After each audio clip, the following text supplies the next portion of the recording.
الحمد لله الحمد لله نحمده ونستعينه ونستغفره ونؤمن به ونتوكل عليه ونعوذ بالله من شرور أنفسنا ومن سيئات أعمالنا من يهده الله فلا مضل له ومن يضلله فلا هادي له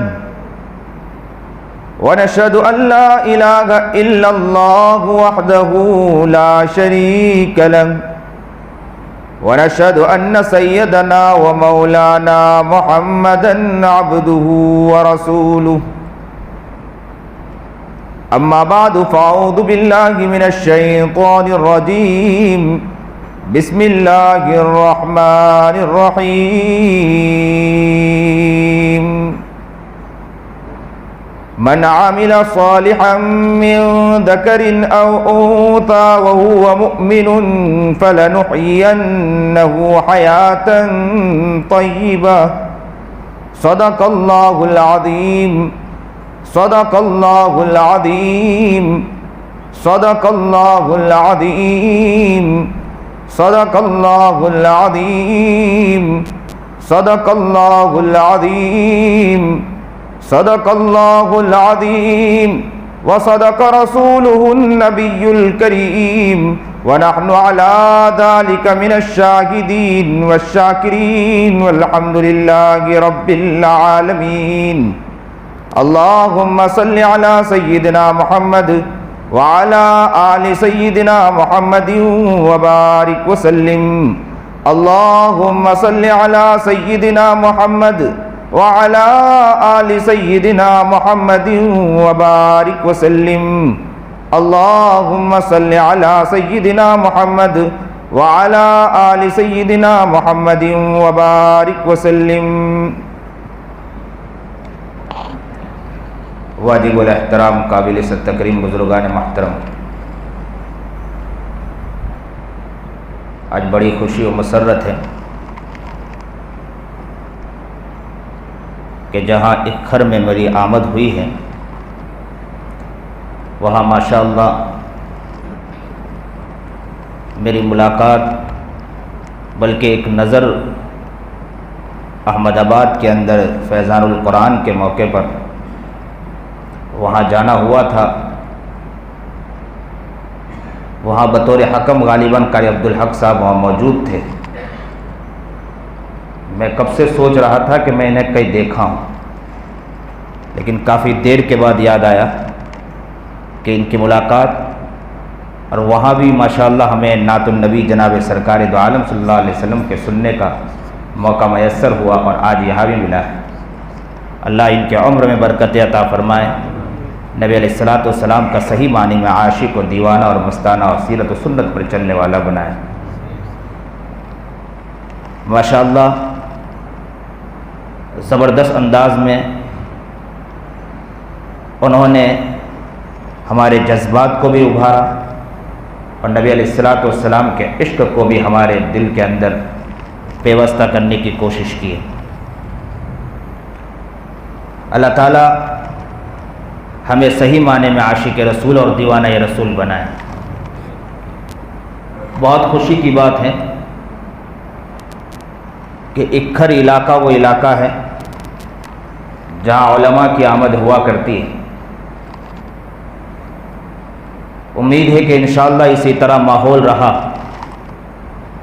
آپ لوگ اسی طرح ماحول بنائے رکھیں گے تو کچھ ہی وقتوں میں انشاءاللہ یہ علاقہ وہ علاقہ ہو سکتا ہے کہ جو علماء کا مرکز بن سکتا ہے۔ لیکن یہ ہے کہ شرط یہ ہے کہ آپ کو اکابر سے محبت رکھنی پڑے گی۔ جو علاقہ اکابر سے محبت رکھتا ہے ان علاقوں میں تبدیلی آتی ہے، جو علاقہ اللہ والوں سے محبت رکھتا ہے ان علاقوں میں تبدیلی آیا کرتی ہے۔ ہزاروں حالات آ جاتے ہیں، ہزاروں مسائل آ جائیں، ہزاروں کوششیں کرنے والے کوششیں کر لیں، لیکن جو علاقہ اور جو لوگ اکابر سے جڑے رہیں، یاد رکھنا حالات اتنی آسانی سے ان کے قریب نہیں آ سکتی، وہ علاقہ محفوظ رہ سکتا ہے۔ اسی لیے جو یہ ماحول اس علاقے کے اندر ہے کہ اکابر کا آنا اور اللہ والوں کو بلانا، اور رمضان المبارک کے مہینے میں میں نے سنا ہے کہ یہاں اللہ والے کی آمد ہوا کرتی ہے اور باقاعدہ مجلس لگتی ہے، یہ بہت بڑی بات ہے۔ آپ لوگوں کے اس جذبے کو میں سلام پیش کرتا ہوں۔ میں اس سے پہلے بھی آیا تھا، آپ کو یہی بات کہی تھی، اور آج بھی یہی کہتا ہوں کہ آپ کے جذبے کو میں سلام پیش کرتا ہوں، آپ کے اس محبت اور اس پیار کو میں سلام پیش کرتا ہوں، اس دینی جذبے کو سلام پیش کرتا ہوں۔ اور میں آپ سے ضرور کہوں گا کہ لوگوں اللہ سے دعا کرتے رہنا کہ اللہ اس جذبے کو ہمارے دل سے نہ نکالنا۔ اس جو جذبہ ہے ہمارے اندر، دینی جذبہ، دینی شوق ہے، اللہ تعالیٰ اسے ہمارے زندگی سے ختم نہ کرنا۔ یہ بہت پیارا جذبہ ہے، اللہ کا احسان، اللہ کا شکر ہے کہ اللہ تعالیٰ نے آپ کو جذبہ عطا فرمایا ہے۔ اس وقت ایک بات سے میں بات شروع کرنا چاہتا ہوں، وہ یہ ہے کہ اکثر و بیشتر لوگ یہ سوچتے ہیں کہ ہماری زندگی بہت پریشان رہتی ہے، ہم اپنی زندگی سے بہت پریشان ہیں۔ ہر انسان یہ سوچ رہا ہے، اپنی زندگی سے وہ پریشان نظر آتا ہے۔ بنانے والی ذات اللہ کی، عقل دینے والی ذات اللہ کی، اللہ نے اپنے قدرت کاملہ سے ہمیں پیدا فرمایا ہے۔ یہ اللہ کی تخلیق کا بہترین شاہکار ہے۔ انسان یہ سوچتا ہے کہ میں اپنی زندگی کے اعتبار سے پریشان ہوں، اور پریشانی کی اصل وجوہات اسے سمجھ میں نہیں آ رہی، وہ سمجھ نہیں پا رہا ہے کہ پریشان میں کیوں۔ قرآن پڑھتا ہے، حدیثیں پڑھ رہا ہے، تسبیحات پڑھ رہا ہے، لیکن زندگی کی پریشانی ختم نہیں ہوتی ہے۔ بہت سے افراد آ کر کہتے ہیں کہ حضرت میں نے اتنے قرآن کریم مکمل کیا، میں نے اتنی تسبیحات پڑھی، لیکن پریشانی ختم نہیں ہو رہی۔ پریشانی کی وجوہات انہیں سمجھ میں نہیں آتی، وہ سمجھ نہیں پا رہا ہے کہ پریشان ہوں میں، زندگی کے اعتبار سے میں پریشان ہوں، گھر کے اعتبار سے پریشان ہوں، کاروبار کے اعتبار سے پریشان ہوں۔ پریشانی کی وجوہات کیا ہے؟ پریشانی کی وجوہات ہمیں سمجھ میں نہیں آ رہی۔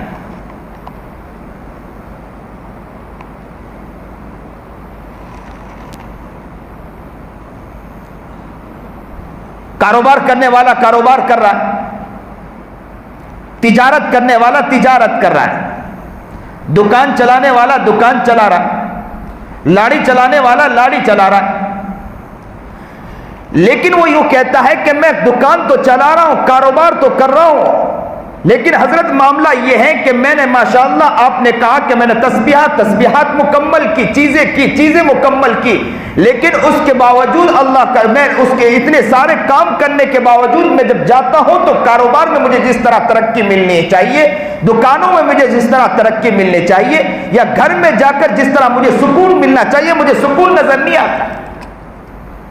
سکون کی اصل وجہ کیا ہے؟ پریشانی کی اصل وجہ کیا ہے؟ اسے سمجھنا ضروری۔ ایک چیز جب گھر میں لائی جاتی ہے تو اس کی اصل چیز کو سمجھنے کا ہر انسان کوشش کرتا ہے کہ اس کو سمجھے۔ اسی طرح یہ زندگی ہے، زندگی کے اندر اگر پریشانی ہے تو پریشانی کی وجوہات کو تو ہمیں سمجھنا ہوگا۔ پوری دنیا اس بات پر متفق ہے، کالا ہو کہ گورا ہو، عربی ہو کہ عجمی ہو، کہ ہر قبیلے کا انسان اس بات پر متفق ہے کہ پوری دنیا میں فساد مچا ہوا ہے۔ پوری دنیا فساد کے لپیٹ میں ہے،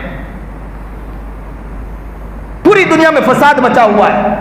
فساد کی اصل وجوہات کیا؟ پریشانی کی اصل وجوہات کیا؟ کیوں پریشانی انسان؟ پریشانی کیوں ختم نہیں ہوتی ہے؟ پریشانی کی اصل وجوہات سمجھ میں نہیں آتی۔ آج نیت کرے کہ انشاءاللہ پریشانی کی اصل وجوہات کو انشاءاللہ ہم سمجھیں گے انشاءاللہ، اور اپنی زندگی کے اندر صحیح زندگی کو بنانے کی انشاءاللہ کوشش کریں گے انشاءاللہ۔ سمجھ میں نہیں آتا، سکون نظر نہیں آتا۔ اور ایک بات اور کہتا چلوں، سنیے اور دل کے کانوں سنیے، کہ بہت سے اللہ والوں کو وہ دیکھا کہ جو مسجد میں آئے، نماز پڑھی، نماز کے بعد 2 رکعت سنت پڑھی اور وہ گھر چلے گئے، لیکن ان کی زندگی بہت پیاری زندگی، بہت خوشنما زندگی۔ آپ ان سے جا کر کہتے ہو کہ حضرت ہمارے لیے دعا کرو، اور انہوں نے دعا کی، اللہ نے دعا قبول کر لی۔ ارے بھیا، ہم اتنا قرآن پڑھ رہے ہیں، اتنی نمازیں پڑھ رہے ہیں، ہماری دعا کیوں نہیں قبول ہوتی ہے؟ وجہ کیا؟ وہ تو آئے حضرت، نماز پڑھی، نماز کے بعد 2 رکعت پڑھی اور چل دیے گھر پر، لیکن معاملہ کیا ہے؟ وہ گھر جاتے ہیں، ہم نے ان سے جا کر کہا کہ حضرت دعا کرو، ان کا تار ایسا اللہ سے جڑتا ہے کہ وہ یوں ہاتھ اٹھاتے، اللہ پیار سے کہتا بندہ مانگ، میں تجھے دینے کے لیے تیار بیٹھا۔ اور ہمارا حال کہ قرآن پڑھ رہے ہیں، اتنے ساتھ تسبیحات پڑھ رہے ہیں، لیکن معاملہ یہ ہے کہ تار نہیں جڑ رہا ابھی تک۔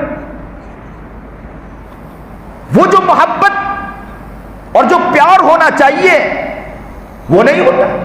ایک صاحب میرے پاس آیا اور کہا کہ حضرت میں کیا بتلاؤں کہ میں نے ہزاروں قرآن مکمل کیا، تسبیحات پڑھی، میں نے اتنے درود پڑھا، میں نے اتنا کیا، اس نے ساری چیزیں مجھے بتلائی آ کر، کہا کہ حضرت اتنا سارا کرنے کے باوجود حال یہ ہے کہ اب بھی پریشانی میری زندگی سے ختم نہیں ہوئی۔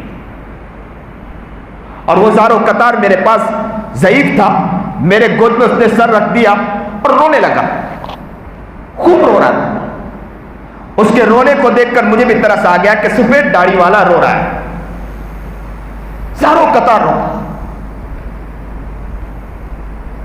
ہم نے کچھ چیزیں پوچھی، انشاءاللہ وہ آپ کو ابھی سمجھ میں آتی چلی جائے گی۔ پریشانی کی اصل وجہ کیا ہے؟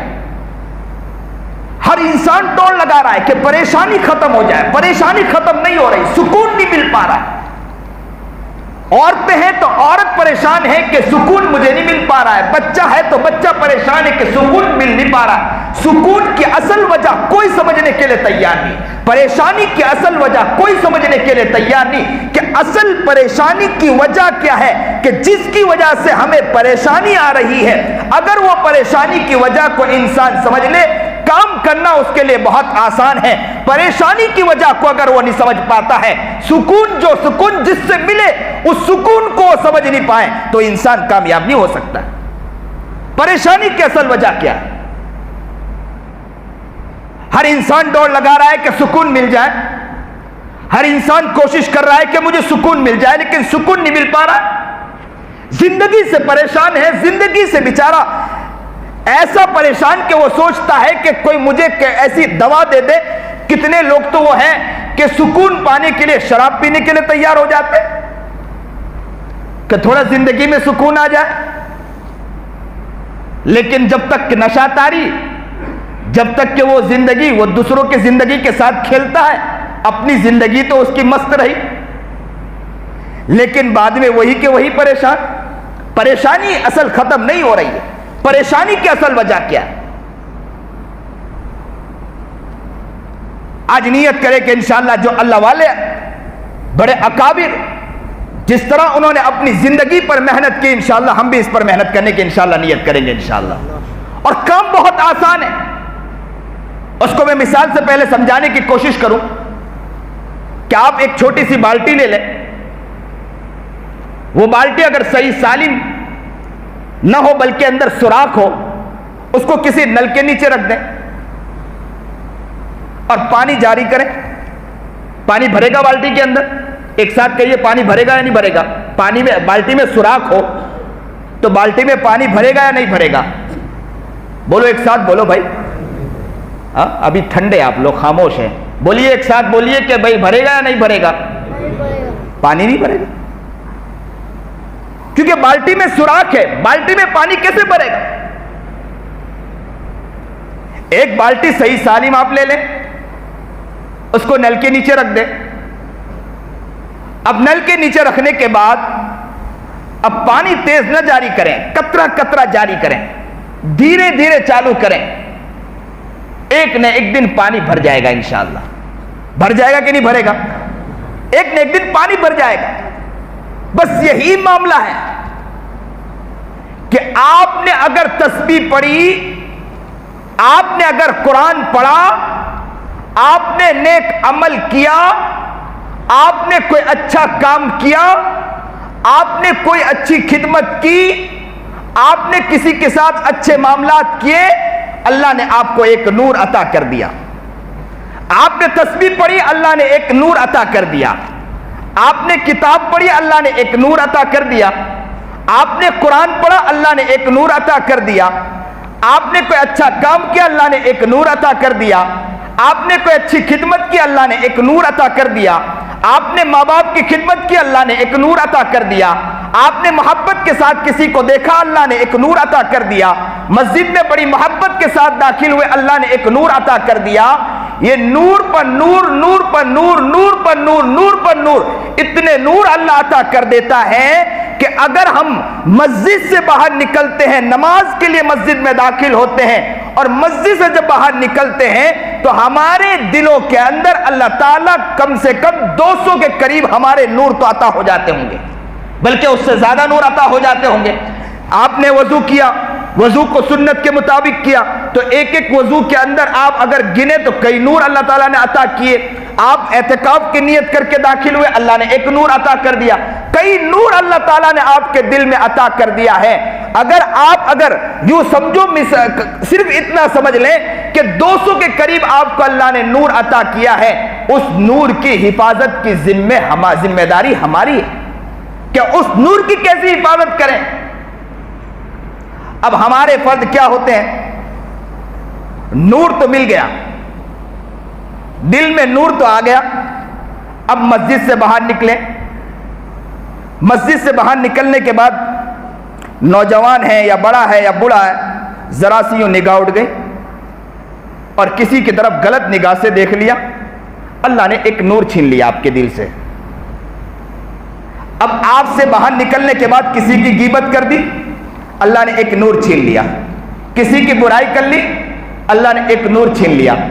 کسی کے بارے میں برا کہہ دیا، اللہ نے ایک نور چھین لیا. آپ نے کوئی غلط کام کیا، اللہ نے ایک نور چھین لیا. آپ نے کوئی غلط اور کام کیا، اللہ نے ایک نور چھین لیا. ماں باپ کی عزت کی دھجیاں اڑائی، اللہ نے ایک نور چھین لیا.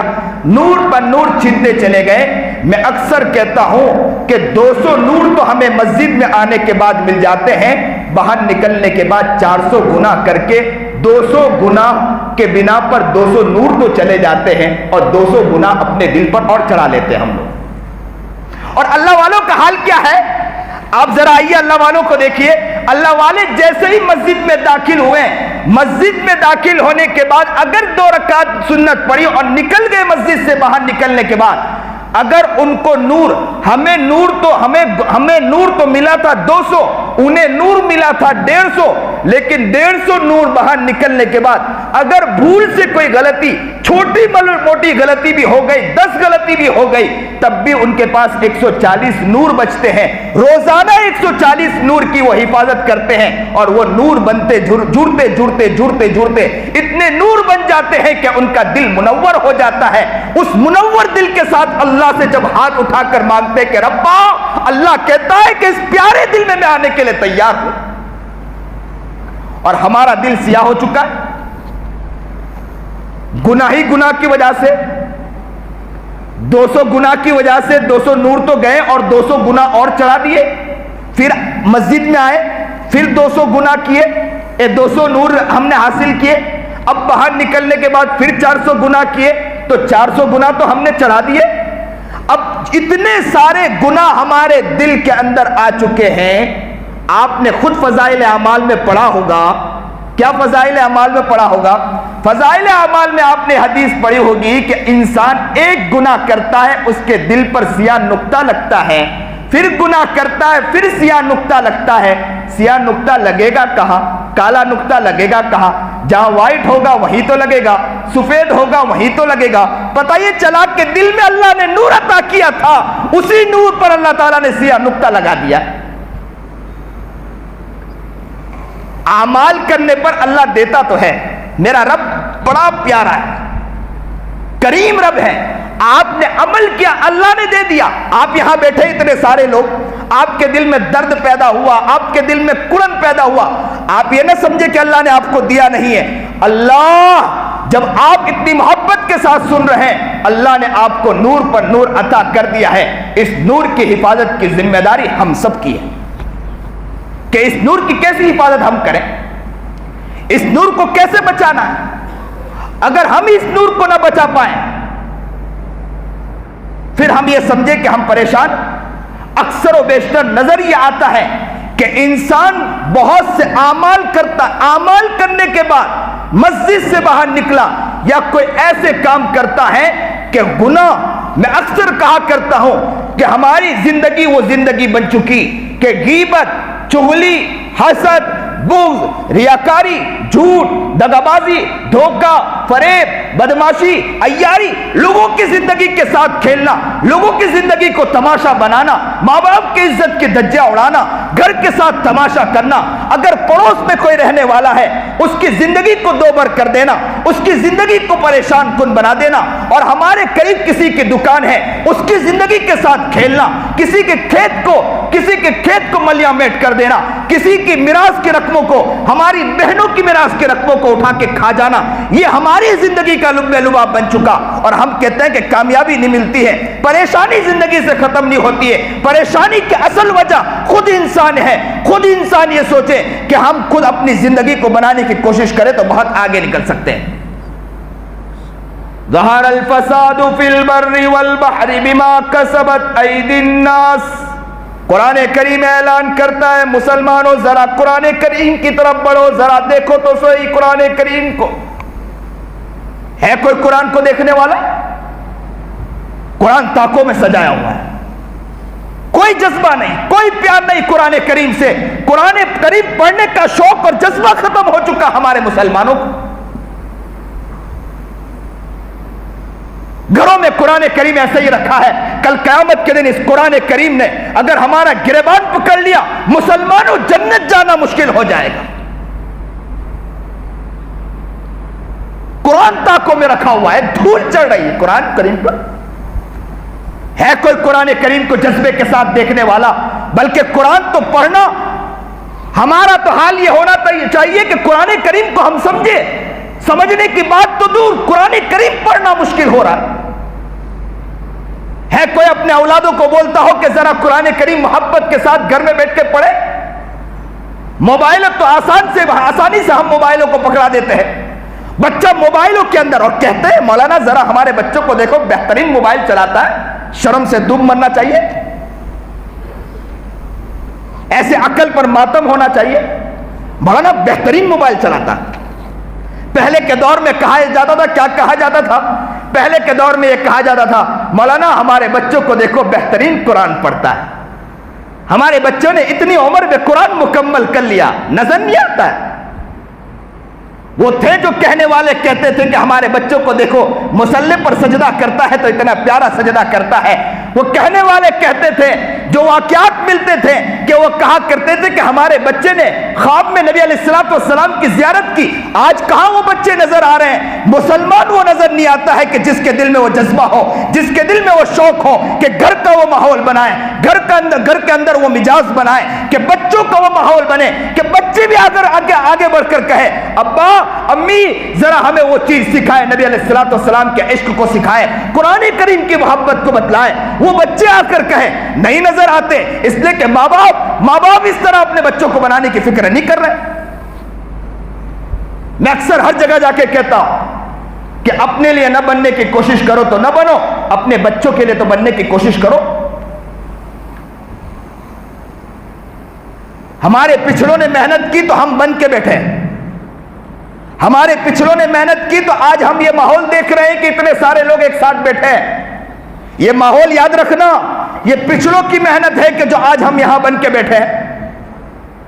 اگر ہم نے محنت نہیں کی تو ہماری نسلوں کے بارے میں یاد رکھنا کہ نسلیں کہیں دور نہ چلی جائیں.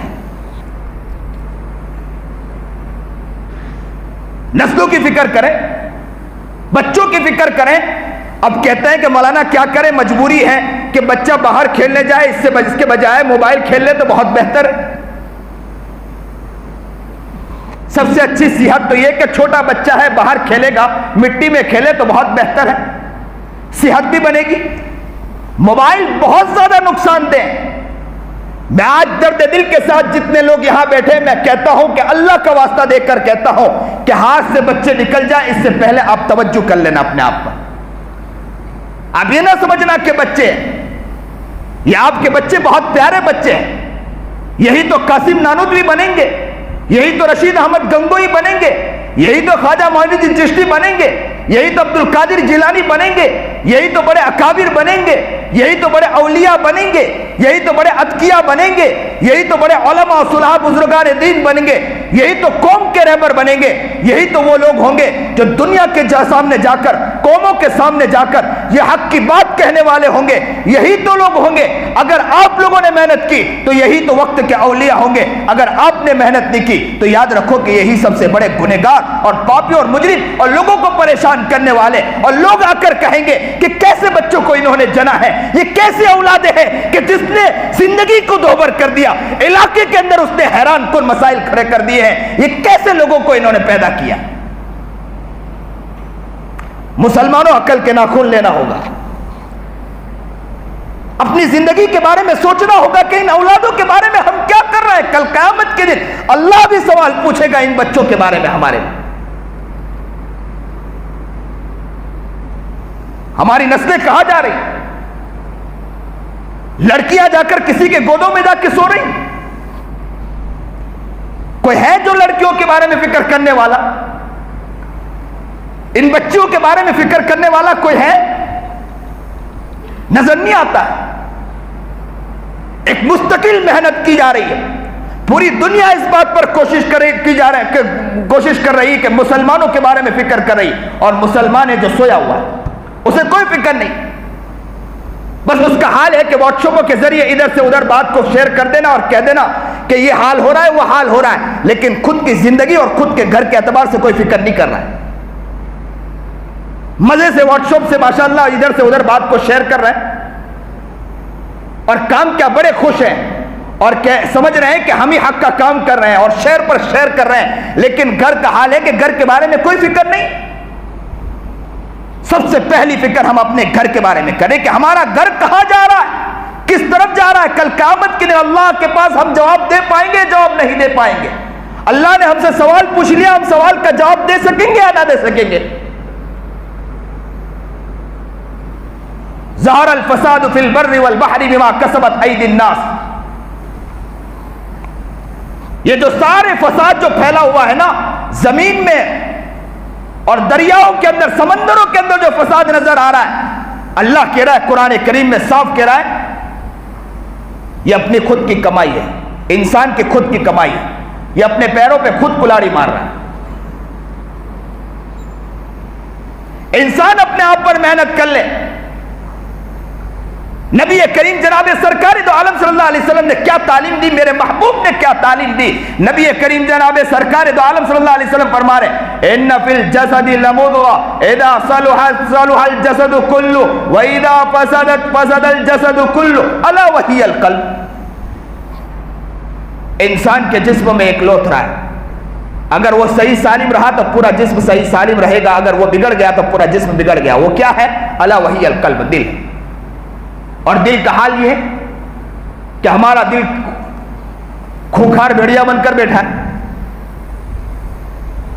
ہمارا دل کا حال یہ ہے کہ لوگوں کی عزت کی دھجیاں اڑانے کے پیچھے پڑا ہے. اور نبی کریم جناب سرکار دو عالم صلی اللہ علیہ وسلم نے کیسے صحابہ پر محنت کی. دیکھیے نبی کریم جناب سرکار دو عالم صلی اللہ علیہ وسلم نے صحابہ پر کیسی محنت کی. ان کا دل کا حال یہ تھا کہ لوگوں کے لیے اپنے آپ کو نچھاور کر دیا کرتے تھے، اپنی زندگی کو لوگوں کے لیے نچھاور کر دیا کرتے تھے. کوئی غریب مرتا تھا، صحابہ کرام رضوان اللہ تعالی علیہ اجمعین کا حال یہ تھا کہ وہ تڑپ جایا کرتے تھے. کسی کے گھر کا حال یہ معلوم ہو کہ گھر کے اندر اگر ان کے گھر کے اندر اگر کوئی چیز کوئی پریشان ہے تو صحابہ کرام رضوان اللہ تعالی علیہ اجمعین کا حال کیا ہوا کرتا تھا، توڑ جایا کرتے تھے۔ اللہ اکبر کبیرہ، کیا محبت تھی کہ نبی کریم جناب سرکار دو عالم صلی اللہ علیہ وسلم، ایک کھروانو ذرا سنو، دل کے گہرائی سے سنو کہ نبی کریم جناب سرکار دو عالم صلی اللہ علیہ وسلم کے قریب صحابہ بڑی محبت کے ساتھ بیٹھے تھے، جذبے کے ساتھ بیٹھے تھے۔ مہمان آیا، نبی علیہ السلام نے اعلان کیا، ہے کوئی کھڑا ہونے والا کہ جو مہمان کی خدمت کرے؟ ایک عاشق رسول، ایک دیوانہ رسول، ایک مستانہ رسول، ایک عشق میں اپنے آپ کو قربان کرنے والا، نبی کی محبت، نبی کا عشق، نبی کی محبت اس کے دل میں ایسی بھری ہوئی تھی، کھڑا ہو گیا۔ اور کھڑے ہونے کے بعد کیا کہا؟ اللہ کے رسول میں تیار ہوں۔ نبی کریم جناب سرکار دو عالم صلی اللہ علیہ وسلم نے کہا کہ جاؤ اس میزبان کے ساتھ جاؤ، اس صحابی کے ساتھ جاؤ، اور جا کر اور وہ جو مہمان آئے تھے، وہ مہمان آئے تھے ابو طلحہ کے ساتھ جا رہے ہیں، گھر پر جا رہے ہیں، اور وہ صحابی کا حال کیا ہے، وہ عاشق رسول کا حال کیا ہے، وہ دیوانہ رسول کا حال کیا ہے، وہ مستانہ رسول کا حال کیا ہے۔ گھر میں جاتے ہیں، اہلیہ سے کہتے ہیں مہمان کو لے کر آیا ہوں۔ اہلیہ پوچھتی ہے کہ کس کو لے کر آئے ہیں؟ کہا کہ مہمان کو لے کر آیا ہوں۔ تو کہا کہ گھر میں تو معاملہ ایسا ہے کہ گھر میں کھانے کے لیے نہیں ہے، نہ تمہارے لیے ہے نہ میرے لیے ہے، بچے کے لیے ہے۔ بچے ایسے ہیں کہ کئی دن گزر گئے، بچے کے پیٹ میں کھانا نہیں گیا ہے، بچے کے لیے کھانا ہے، تو کھانا بچے کے لیے ہو سکتا ہے، اس سے زیادہ کھانا نہیں ہے۔ وہ صحابی رسول دیوانہ تھا، وہ صحابی رسول مستانہ تھا، وہ صحابی رسول عاشق تھا، محبت میں جھومنے والا تھا۔ اس نے اپنی اہلیہ سے کہا کہ دیکھو میں نے نبی علیہ السلام سے کہہ کر لایا ہوں، کہ میں نبی علیہ السلام سے بول کر لایا ہوں کہ مہمان کو مجھے دے، میں مہمان کی خدمت کرنا چاہتا ہوں۔ تو عورت بھی عجیب عورت تھی، وہ عجیب عاشقہ تھی، وہ عجیب دیوانی تھی۔ آج نظر نہیں آتی وہ عورتیں۔ میں آج عورتوں سے بھی کہوں گا کہ دیوانے بنو، عاشق بنو، مستانے بنو، نبی کی سیرت پر چلنے والے بنو، نبی کی محبت میں مر مٹنے والے بنو۔ وہ عورت تھی، اس عورت نے کہا کوئی بات نہیں۔ وہ صحابی رسول نے کہا، اس عورت سے کہا تم بچے کو سلاؤ محبت کے ساتھ، ان کے سامنے ڈیگچی رکھ دو اور ان کے سامنے ایک کڑایا رکھ دو اور اس کے اندر کچھ پانی رکھو اور بچے کو کہو کہ کھانا بن رہا ہے۔ بچے کو محبت کے ساتھ سلا دو۔ بچے کو سلا دیا گیا۔ وہ عاشق رسول اپنے وہ دیوانے رسول اس میزبان کو گھر میں لاتا ہے، مہمان کو گھر میں لاتا ہے، اور گھر میں لانے کے بعد جب کھانا سامنے لا کر رکھا، عورت سے جا کر کہا، وہ عاشق رسول نے کیا جا کر کہا کہ ذرا جانا اور کوشش کرنا کہ چراغ کو کچھ کرنے کے بہانے تو اس کی کوشش کرنا کہ چراغ کو بجھا دینا۔ وہ عورت جاتی ہے، چراغ کو بجھاتی ہے، اور وہ یہ مہمان سمجھتا ہے کہ وہ صحابی بھی ساتھ میں کھا رہا ہے، اور کھانا کھایا۔ کھانے کے بعد جیسے ہی دوسرے دن اللہ کے رسول کی خدمت میں پہنچے، وہ صحابی آگے نہیں بڑھے، ہمارے طرح نہیں تھے کہ حضرت ہماری طرف سے دعوت ہے، حضرت ہماری طرف سے تھا، حضرت یہ ہماری طرف سے تھا۔ وہ صحابی، وہ عاشق، وہ دیوانہ، وہ مستانہ کونے میں بیٹھ گیا، اور کونے میں بیٹھ کر چپکے سے بیٹھ گیا۔ سلام ہو ایسے صحابی پر۔ کیا تعجب خیز بات کہ فوراً اللہ کی طرف سے قرآن کریم میں آیت آ گئی، یؤثرون علی انفسہم ولو کان بہم خصاصہ۔ کہا کہ بعض لوگ وہ ہوتے ہیں جو اپنے اوپر کسی اور کو ترجیح دیا کرتے۔ اللہ اکبر کبیرہ۔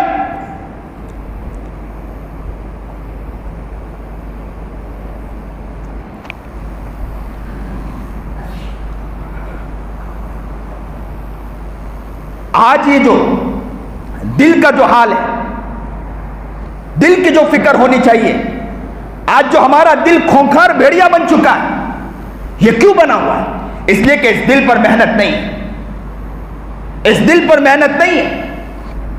ہزاروں اعمال کر لیتے ہیں، ہزاروں تسبیحات پڑھ لیتے ہیں، لیکن جب دل پر محنت نہیں ہے تو کام کرنا مشکل ہو جاتا ہے۔ پوری دنیا اپنی کوشش کر رہی ہے، بڑے بڑے فلسفی، بڑے بڑے حکماء نے اس بات پر کوشش کی کہ بھائی دنیا میں جو فساد مچا ہوا، فساد کی وجوہات کیا ہے۔ لوگ فساد کی وجوہات تلاش کرنے کے پیچھے پڑے کہ فساد کی وجوہات کیا ہے۔ کسی نے کہا کہ فساد کی وجوہات اصل تعلیم ہے، اور تعلیم تو ہونی چاہیے، لیکن آپ نے دیکھا ہوگا جو جتنی تعلیم حاصل کرتا ہے، جتنا بڑا ڈاکٹر بنتا ہے، ماشاءاللہ وہ اپنی ہی جیب بھرتا ہے، کسی کے لیے کیا کام کرے۔ وہ جتنا بڑا وکیل بنتا ہے، اپنا ہی جیب بھرتا ہے۔ کسی نے کہا کہ نہیں تعلیم نہیں ہے، اصل تو اقتصادی حالات ہے، معاشیت و معیشت ہے کہ انسان کی زندگی میں اگر خوشحالی آن لانا ہے، انسان کی زندگی کے اندر سے فساد کو ختم کرنا ہے، خوشحالی کو لانا ہے، پریشانی کو ختم کرنا ہے، تو ان کے حالات کو یعنی ان کے یہاں رقبے پہنچائی جائے، انہیں مالدار کیا جائے، ان کی زندگی کو خوشحال بنانے کے لیے انہیں رقبے دی جائے۔ لیکن آپ نے دیکھا ہوگا جو جتنا مالدار ہوتا ہے، کھانا پیٹ میں گیا اتنا بدمست ہوتا چلا گیا، جتنا مالدار اتنا پریشان، لوگوں کو اس سے کوئی سکون نہیں مل پا رہا۔ کسی کہنے والے نے کہا کہ تنظیم میں معاملہ ختم ہوگا اگر اپنے آپ میں تنظیم بنا دی جائے۔ بڑے بڑے فلسفیوں نے کہا کہ تنظیم بنا دی جائے تو تنظیم سے معاملہ حل ہو سکتا ہے، لیکن دیکھا گیا تنظیم سے بھی معاملہ وہ حل نہیں ہوا۔ کہنے والے نے کہا کہ سب کا ساتھ سب کا وکاس، معاملہ حل ہوا؟ سب کا ساتھ سب کا وکاس، زندگی دوبن نظر آ رہی ہے، لوگ پریشان نظر آ رہے ہیں، لوگوں کی زندگی کے ساتھ کھیل ہو رہا ہے، کیسے کیسے واقعات نظر آتے ہیں آپ کو دیکھو۔ حالات سازگار نہیں، ہم یہ سمجھتے ہیں کہ اس کی وجہ سے کام ہو رہا ہے، کام اس کی وجہ سے نہیں۔ کیا حالات ہے دنیا کی؟ دنیا کے منظر نامے کو دیکھو ذرا، چلتی ٹرین کے اندر مار دیا گیا، اور کوئی مسلمان نظر آتا ہے کہ جو روتا ہو تنہائی کے اندر بیٹھ کر؟ آواز نہ اٹھا سکے تو نہ اٹھائیں، رونے والے افراد نظر نہیں آتے۔ اب تو ماشاءاللہ واٹس ایپوں پر خالی لاش کو شیئر کیا جاتا ہے، لیکن رونے والا فرد نظر نہیں آتا۔ نو میوات کے اندر دیکھو اٹھا کر کیا کر دیا گیا، ایک بیچارہ وہ امام جو روزانہ لوگوں کو نمازیں پڑھایا کرتا تھا، لیکن اسے گھسیٹ کر مار دیا گیا۔ لیکن ہے کوئی مسلمان جو تنہائی میں بیٹھ کر روتا ہو، ان کے لیے آواز اٹھاتا ہو، ان کے لیے تڑپتا اور مچلتا ہو؟ کوئی نظر نہیں آتا، نہ تڑپنے والے افراد نظر آتے ہیں۔ ہے کوئی جو 2 رکعت نماز پڑھ کے ان کے لیے رویا ہو اور تڑپا اور اللہ سے مانگا ہو کہ اے اللہ یہ ظلم پر ظلم ہوتے جا رہا ہے، ہم سے کچھ نہیں ہو سکتا، اللہ ہم آپ کے سامنے ہاتھ اٹھا کر دعا کرتے ہیں، اللہ ان کے لیے آسانی کا معاملہ پیدا کر دے۔ انسانیت مر چکی ہے ہمارے اندر سے، عورتوں کو نکالا جا رہا ہے، ننگا گھمایا جا رہا ہے۔ کیا اس کے لیے ہم تیار بیٹھے ہیں کہ ہمارے گھر سے ہماری عورتوں کو اس طرح نکالا جائے، یا ہماری ماں اور بہنوں کو اس طرح نکالا جائے؟ کیا اس کے لیے ہم بیٹھے ہیں خاموش؟ ہم اس کے لیے نہیں بیٹھے ہیں۔ اس سے پہلے کہ ہمارے گھروں سے عورتوں کو نکالا جائے، اس سے پہلے مسلمانوں ہمیں اپنے آپ کو بھی بنانا ہے، اپنے حالات کو بھی سازگار کرنا ہے، اور اپنے زندگی کے اندر صحیح شعور و جذبات پیدا کرنا ہے کہ اگر ہم نہیں سمجھے، ہم اپنے آپ کو نہیں سنبھال پائے تو قوم کے حالات اور بگڑتے چلے جائیں گے۔ ماحول کو بنانے کی ضرورت ہے۔ میں نے بات کی شروعات اسی پر کی کہ جو پریشانی جو نظر آ رہی ہے، حالات جو بگڑتے جا رہے ہیں، اصل وجہ یہ ہے کہ دل اگر بن گیا، دل میں اگر کسی کا درد آ گیا، چوٹی مر رہی، چوٹی کا بھی درد ہمارے دل میں آ جائے۔ حال یہ ہے کہ پانی ہم نے چالو کیا وضو کرنے کے لیے، اور اتنا تیز پانی چالو کرتے ہیں کہ اس کے قطرات اڑتے ہیں، اس کے چھینٹے اڑتے ہیں، کسی آدمی پر جا کے گرتے ہیں، لیکن ہمیں کوئی خیال نہیں۔ یاد رکھنا، اگر یہ چھینٹے اڑ کر کسی فرد کے اوپر بھی گئے، کل قیامت کے دن اس کا بھی جواب دینا ہوگا اگر اس کو تکلیف پہنچی ہے۔ لیکن ہے کوئی انسان کسی کو تکلیف پہنچ رہی، کوئی کو سوچ نہیں رہا، اور اس کی اصل وجہ یہ ہے کہ دل ہے۔ اس دل کو بنانے کے ہمارے یہاں کوئی اس کا خیال نہیں۔ اور نبی کریم جناب سرکار دو عالم صلی اللہ علیہ وسلم نے صحابہ کرام رضوان اللہ تعالیٰ علیہ اجمعین کے دلوں پر ایسی محنت کی تھی، ایسی محنت کی تھی، ان کا دل وہ دل بنا تھا کہ وہ تڑپتے اٹھتے تھے، مچلتے تھے، وہ درد رکھا کرتے تھے، اگر کسی کے گھر میں کوئی تکلیف ہو تو صحابہ تڑپ جایا کرتے تھے۔ حال کیا تھا؟ حال یہ تھا ایک فقیر مانگنے آیا اور مانگا، آواز لگائی، صدا لگائی، لیکن وہ فاطمہ، حضرت فاطمہ رضی اللہ تعالیٰ عنہ، نبی کریم جناب سرکار دو عالم صلی اللہ علیہ وسلم کی وہ دیوانی مستانی روٹی اٹھا کر دے رہی۔ یہ ہے دل پر محنت ہوئی، کھانا پیٹ میں نہیں۔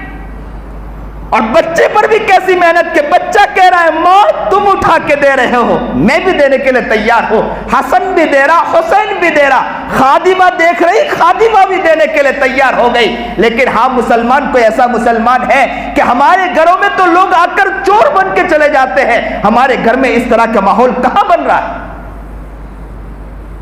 ہے کوئی گھر اپنے گریبان میں جھانک کر دیکھے، آج روئے اللہ کے سامنے گر رہا ہے، اے اللہ جس طرح ہمیں بننا چاہیے تھا، جس طرح نیک بننا چاہیے تھا، ہمارا حال تو ہونا چاہیے تھا کہ ہماری زندگی وہ زندگی بن جائے کہ ہمارے بچے ہمیں دیکھ کر بنے، اور ہمارے گھر کے اندر جو خادمہ ہے وہ خادمہ بھی آ کر کہے کہ اسلام کو دیکھنا ہو تو انہیں دیکھے، کتنا پیارا اسلام۔ اصل تو اسلام یہ،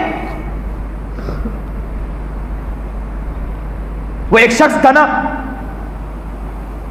علاقہ چھوڑ کر دوسرے علاقے میں چلا گیا، کیا کرنے گیا؟ ان علاقے کے اندر گیا، اس بات کے لیے گیا کہ وہاں کچھ کمائی کرے، لیکن دیندار آدمی تھا، دل بنا ہوا تھا اس کا۔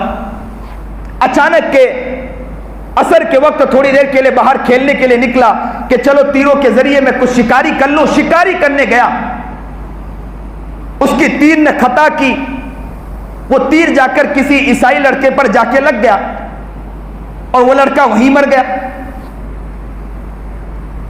وہ علاقہ تھا جہاں قاضی تھے، عیسائیوں نے کہا کہ ہمارا بچہ مرا ہے، قاضی کے پاس گئے اور قاضی سے کہا کہ ایک لڑکا ہے جو آیا تھا، اس نے وہ تیر سے کھیل رہا تھا جس کی وجہ سے ہمارا بچہ مر گیا۔ کہا کہ معاملہ ایسا، تو کہا کہ فیصلہ لایا جائے۔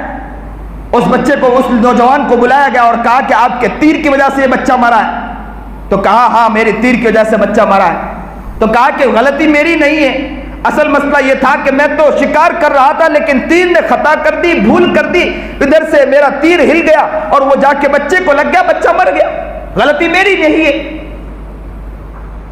میں نے عابداً تو یہ کام نہیں کیا۔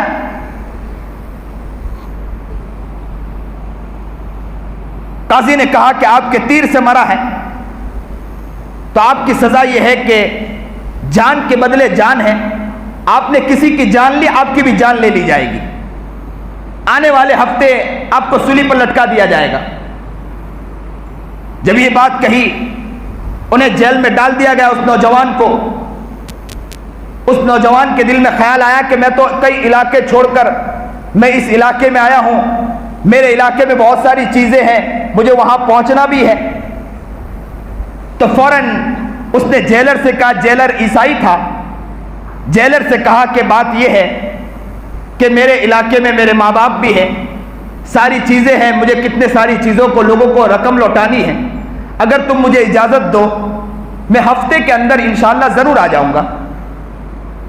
جیلر نے کہا کہ آپ مسلمان ہو، مجھے اعتماد ہے کہ مسلمان جھوٹ نہیں بولتا ہے، آج کا مسلمان نہیں کہہ رہا ہے، وہ مسلمان تھے، آج کا مسلمان تو ماشاءاللہ جھوٹا نظر آتا ہے۔ اللہ ہم سب کو نیک بنائے، ہم سب کو متقی اور پرہیزگار بنائے۔ ہمارے ہاں تو جھوٹ بولنے میں ماشاءاللہ سب ماہر ہیں، کہیں گے کہ حضرت ابھی آ رہے ہیں، اور ایسی جھوٹ ہوتی ہے کہ 2 دن تک نظر نہیں آتے۔ اور حال کیا ہے وہاں پر؟ کہا کہ حضرت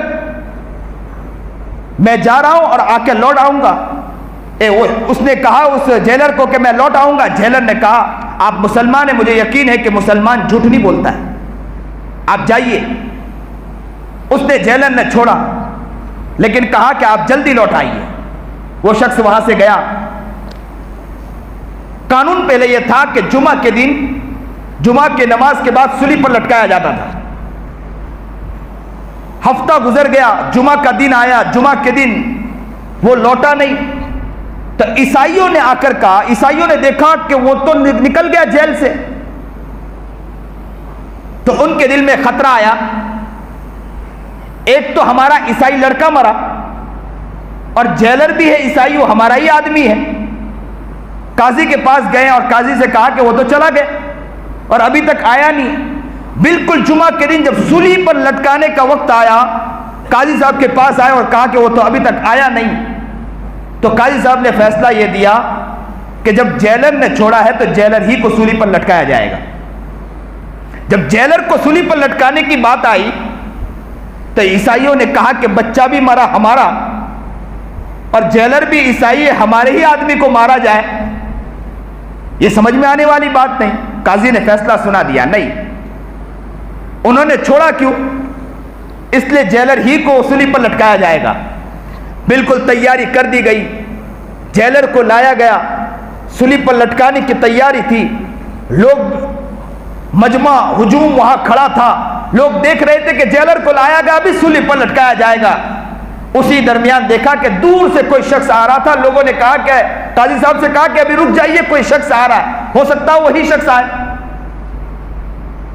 قریب آیا تو دیکھا وہی شخص تھا، وہ بھاگتے بھاگتے آ رہا تھا، اس کے پسینہ، اس کے پیشانی سے پسینہ بہہ رہا تھا، بدن سے پسینہ بہہ رہا تھا، اور ہانپتے ہانپتے وہ قریب آیا اور اس نے کہا، جیلر کے سامنے گر گیا اور جیلر سے معافی مانگنے لگا کہ مجھ سے غلطی ہو گئی کہ میں اتنا دیر ہو گیا۔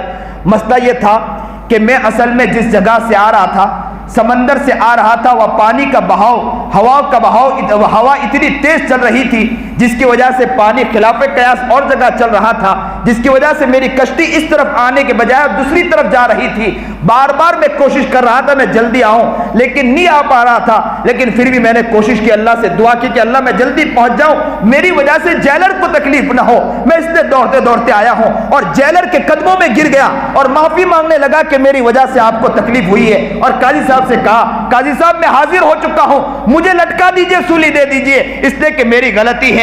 قاضی صاحب نے حکم نافذ کیا کہ اسے سولی پر لٹکاؤ۔ یہ شخص آج آ چکا ہے، جس شخص کے اوپر قانون تھا اسی وہی شخص آ چکا ہے، اسے سولی پر لٹکاؤ۔ لٹکانے کی بات آئی تو سارے عیسائی قریب آئے اور آ کر کیا کہا معلوم ہے؟ انہوں نے آ کر کہا، قاضی صاحب رکیے رکیے رکیے رکیے، یہ نوجوان وہ نوجوان ہے جو اپنے بات پر قائم ہے، اس لیے ہم سب ان کو اس نوجوان کو معاف کرتے ہیں۔ اور جب انہوں نے معاف کیا تو قاضی صاحب نے کہا کہ جب معاملہ ان لوگوں نے معاف کیا ہے تو ہم ان کو چھوڑ دیتے ہیں۔ جب ان کو چھوڑا گیا تو وہ عیسائی قریب آئے اور آ کر کہنے لگے کہ قاضی صاحب ایک بات اور سنیے، ہم لوگ اسلام میں داخل ہونا چاہتے ہیں، ہم سب اسلام میں داخل ہونا چاہتے ہیں کہ جس کا نوجوان وہ جو نوجوان ہے کہ جو اپنے بات پر، اپنے وعدے پر قائم ہو، وہ نوجوان ایسا ہو، تو ہم سب اسلام پر قائم ہونا چاہتے ہیں۔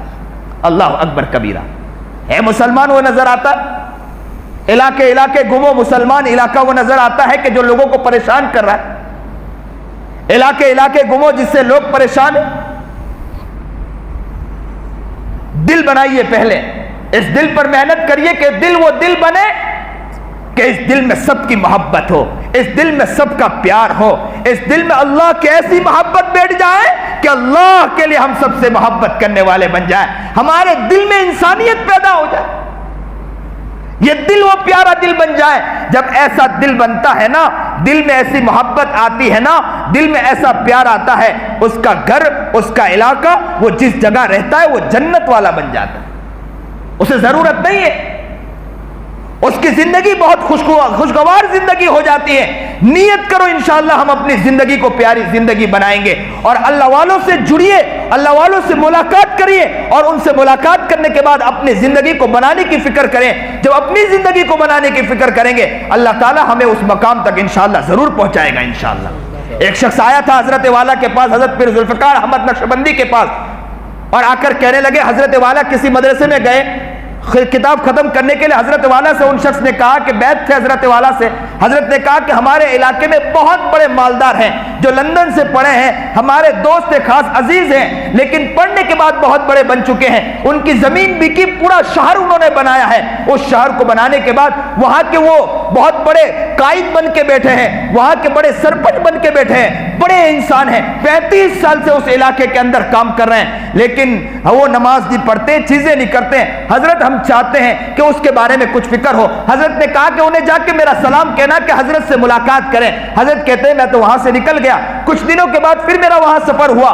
سفر ہونے کے بعد پھر پوچھا گیا. انہوں نے پھر آ کر کہا کہ حضرت ان شخص کے بارے میں جو میں نے کہا تھا, میں نے جب ان سے کہا تو انہوں نے خواہش ظاہر کی تھی کہ حضرت سے ملاقات کریں گے. حضرت نے کہا کہ کوئی بات نہیں, آپ انہیں لے کر آئیے میرے پاس. جب انہیں لایا گیا, انہیں جا کر کہا کہ حضرت آئے ہیں, آپ حضرت سے ملاقات کریں. تو وہ حضرت کے پاس آئے.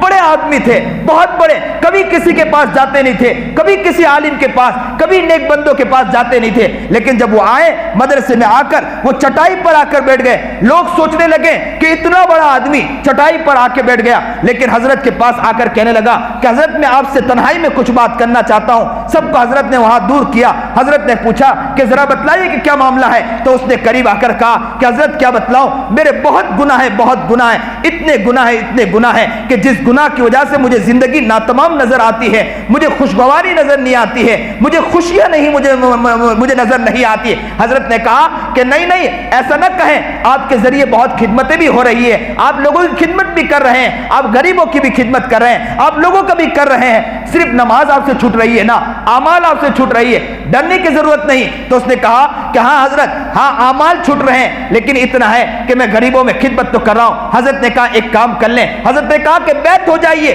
آپ مجھ سے بیعت ہو, آپ نیت کرو, انشاءاللہ میں جیسے آپ بیعت ہوں گے, آپ نیت کرو گے آگے بڑھنے کی, اللہ آپ کو نیک بنائے گا. کہتے ہیں کہ انہوں نے نیت کی اور انہوں نے یہ بھی الفاظ کہے تھے کہ حضرت حال یہ ہے کہ میں روزانہ الگ الگ لڑکیوں سے میں شباشی کرتا ہوں. میری زندگی ایسی زندگی ہو چکی ہے, ہزاروں لڑکیاں میرے پاس آتی ہے, میں گناہوں میں ڈوبا رہتا ہوں ہر وقت. لیکن حضرت والا نے کہا کہ ڈرنے کی ضرورت نہیں ہے. انہوں نے اپنی زندگی کو بنانے کی کوشش کی. کہتے ہیں کہ انہوں نے شراب کی بوتلیں گھر میں گیا اور گھر میں جانے کے بعد اہلیہ سے کہا کہ ساری شراب کی بوتلوں کو اٹھا کر پھینکو. شراب کی بوتلوں کو اٹھا کر اس نے پھینکا اور اچانک وہ ٹی وی چل رہی تھی. اس ٹی وی کے اندر اعلان ہو رہا تھا کہ حجاج جا رہے ہیں. تو اس کے دل میں خیال آیا کہ حجاج جا رہے ہیں, چلو میں بھی چلا جاؤں حج پڑھنے کے لیے. فوراً وہاں سے اس نے ٹکٹ بنائی. اس نے کہا اتنے سال گزر گئے, آج تک تو میں نے ہر ملک کا سفر کیا ہے, ایک ملک کا سفر کیا ہے, آج میں نیت کرتا ہوں کہ انشاءاللہ میں حج کرنے چلا جاؤں. وہ حج کرنے کے لیے اس نے ٹکٹ بنائی اور ٹکٹ بنا کر حج کرنے چلا گیا. حج کے بعد وہاں سے لوٹا اور لوٹنے وہاں بھی جانے کے بعد وہاں جب حج کے لیے گیا, وہاں لوگوں کی خدمت کی, حجاجوں کی خدمت کی, وہاں ان کے پیر دبائے, ان کے لیے جو ہو سکا انہوں نے خدمت کرنے کی کوشش کی. اس نے نیت کی کہ ابھی تک کی زندگی میں نے بہت گناہ کیا لیکن نیکی کا کام نہیں کیا. وہاں سے حج کے ساتھ لوٹا. لوٹنے کے بعد جس علاقے میں رہتا تھا اس علاقے میں پہنچا. اس کے ہاتھ میں تسبیح آ چکی تھی, اس کی داڑھی بڑی ہو چکی تھی, ریش بہت بڑی ہو چکی تھی اور بہترین وہ اللہ کے یادوں میں مست ہو رہا کرتا تھا. علماء نے سوچا, وہاں جو علماء رہتے تھے انہوں نے سوچا کہ آج تک تو اس کے پاس گئے نہیں ہیں, اس لیے کہ بہت گنہگار انسان تھا, اس کے پاس آج تک تو گئے نہیں, چلو آج جا کر آتے ہیں. ان کو حج کی مبارکبادی بھی دے کے آتے ہیں کہ حج میں آپ جا کر آئے ہیں, آپ کو مبارک ہو کہ آپ کو اللہ نے حج کے لیے قبول کر لیا تھا, یہ بہت بڑی بات ہے. تو اس کے لیے وہ علماء گئے. تو جیسے ہی وہ علماء وہاں پہنچنے کے بعد وہاں جا کر بیٹھے, جیسے ہی وہ علماء جا کر بیٹھے اس نے اندر سے پوچھا کہ کون آئے, تو کہا کہ کچھ علماء آئے. تو وہ باہر نکلا اور باہر نکلنے کے بعد علماء کے پاس ملاقات کی اور رونے لگا اور گڑگڑانے لگا کہ اللہ نے آپ لوگوں کو میرے پاس پہنچایا ہے, آپ بہت نیک لوگ ہو, آپ لوگ میرے لیے دعا کرنا کہ اللہ مجھے نیک بنائے, اللہ مجھے متقی بنائے, اللہ مجھے پرہیزگار بنائے. وہ گڑ گڑا کر رونے لگا اور کہنے لگا کہ میری زندگی گناہوں میں گزری ہے, ایک حضرت آئے تھے اس کی وجہ سے میری زندگی تبدیل ہوئی ہے, آپ میرے لیے دعا کرنا کہ اللہ میری زندگی کو تبدیل کر دے. وہ علماء کہتے ہیں کہ ہم نے ان کے ہاتھ میں تسبیح دیکھی, اس کی داڑھی بڑی کشادہ تھی. اس نے پھر کہا کہ آپ رکیے, آپ علماء ہو, میں اندر جاتا ہوں, آپ کے لیے کھجور لاتا ہوں, آپ کے لیے پانی لاتا ہوں, آپ کی مہمان نوازی کرنا چاہتا ہوں. جیسے ہی وہ گھر میں داخل ہوا, کہتے ہیں کہ گھر میں داخل ہوا فوراً فرشتہ آ گیا, اس کی روح کو نکال کر چلا گیا. کیا خوبصورت اس کی موت تھی کہ وہ جانے والا جا رہا تھا, لیکن اس کا حال کیا تھا؟ اس کا حال یہ تھا کہ وہ حج بھی کر چکا تھا, اللہ والوں سے منسلک بھی ہو چکا تھا, اور اس کا حال یہ تھا کہ علماء کی خدمت کرتے کرتے دنیا سے چلا گیا.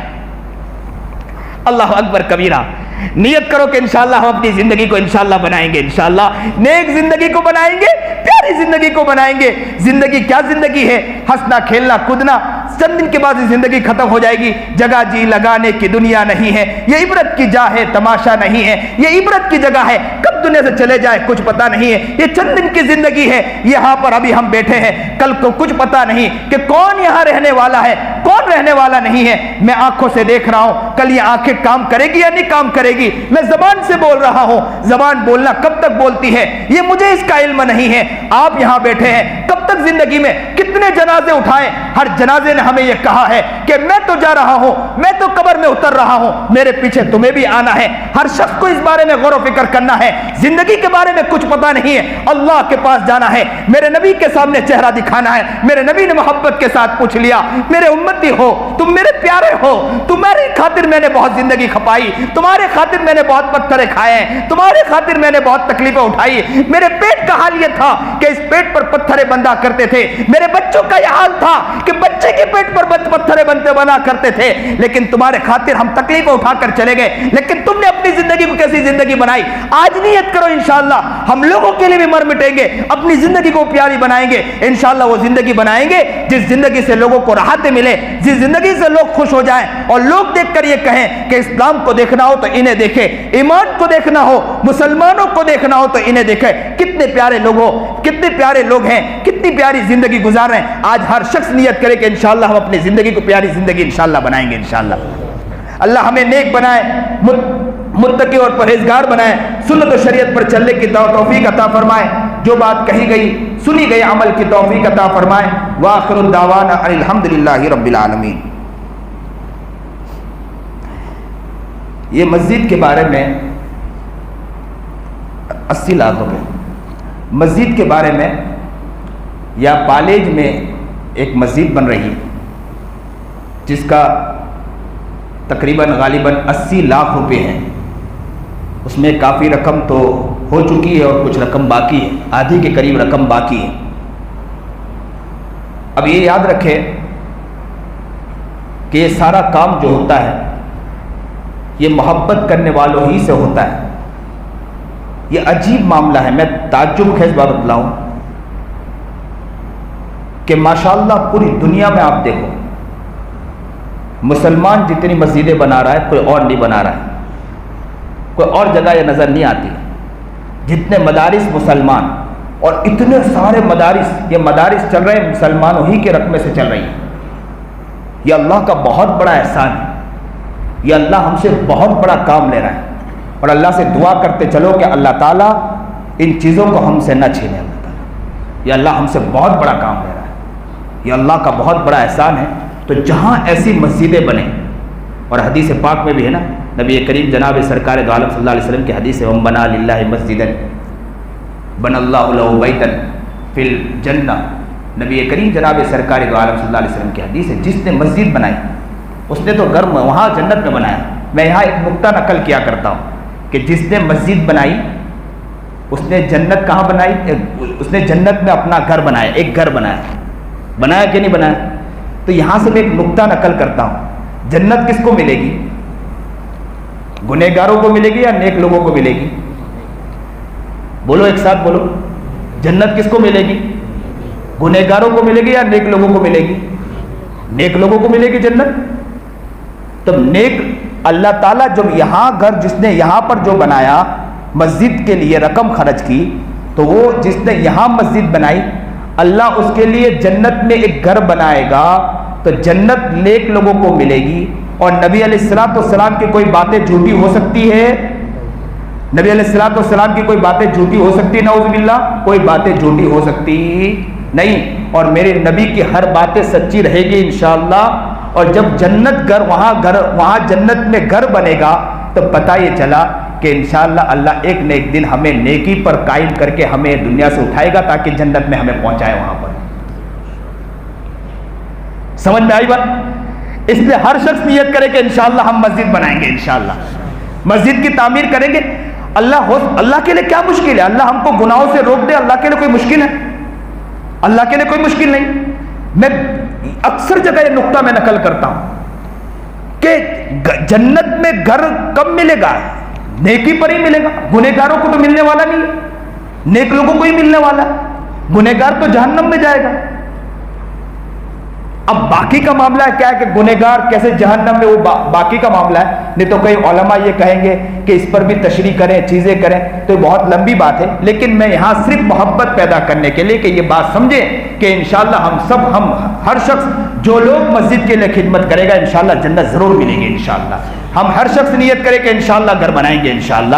اور جو یہ مسجد کا اعلان ہے کہ 80 لاکھ روپے اس میں کچھ رقم باقی ہے اور کافی کام باقی ہے، کام باقی ہے، وہ خرچ چل رہا ہے، وہاں مسجد بنانے کی ہر شخص نیت کرے کہ انشاءاللہ دوسرے علاقے میں ہمیں آپ ان سے کہیے آگے بڑھ کر کہ آپ کو دوسرے علاقے میں جانے کی ضرورت نہیں، انشاءاللہ اکھر سے ہم محنت کریں گے، کالج کی مسجد انشاءاللہ ہم بنائیں گے انشاءاللہ۔ نیت کرتے ہیں انشاءاللہ؟ آپ لوگ سب ہاتھ اٹھائیے، ذرا بتلائیے کہ کون کون نیت کرتا ہے انشاءاللہ، اٹھاؤ انشاءاللہ۔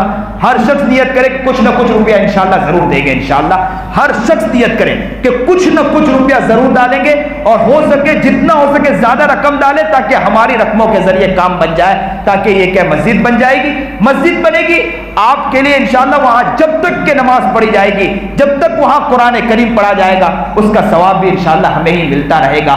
آپ نے دیکھا ہوگا ایک شخص اگر کسی نے بسم اللہ پڑھا، اس کے بسم اللہ پڑھنے کی وجہ سے اللہ تعالیٰ جہنم کے عذاب کو روک لیتا ہے، تو انشاءاللہ وہ جب تک کہ وہاں قرآن پڑھا جائے گا، کتابیں پڑھی جائے گی، یا وہاں پر جب تک کہ اعمال کیے جائے گا، تو یاد رکھو اس کے بارے میں کہ جب تک وہاں اعمال کیے جا رہے ہیں تو اللہ تعالیٰ اس کے کھاتے میں ثواب پر ثواب لکھتا چلا جائے گا۔ اس لیے ہر شخص نیت کرے کہ انشاءاللہ ہم اس کا خیال رکھیں گے انشاءاللہ۔